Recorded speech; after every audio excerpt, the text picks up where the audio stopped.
ഈ അടുത്ത ദിവസങ്ങളിൽ കുറേ യാത്ര അയപ്പ് പരിപാടികളിൽ പങ്കെടുക്കുകയുണ്ടായി. പക്ഷേ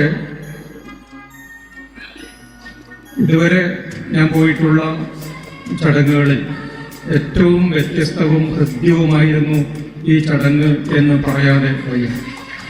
കാരണം ഇവിടെ നമ്മുടെ കുഞ്ഞു മക്കൾ അവതരിപ്പിച്ച രംഗപൂജ കണ്ടപ്പോൾ തന്നെ മനസ്സ് നിറഞ്ഞു.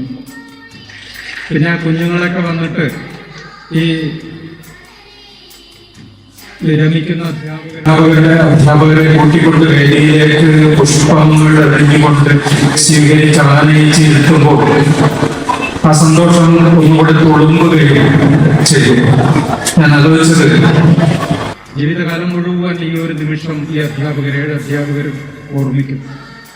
അങ്ങനെ ഒരു രംഗപൂജയിലൂടെ വേദിയിലേക്ക് വന്നുകൊണ്ട് സംഗീതത്തിൻ്റെയും നൃത്തത്തിൻ്റെയും അനിതര സാധാരണമായ ഒരു സമ്യക്കായിട്ടുള്ളൊരു മേളനത്തിൻ്റെ സാന്നിധ്യത്തിൽ പൂജിക്കപ്പെടുമ്പോൾ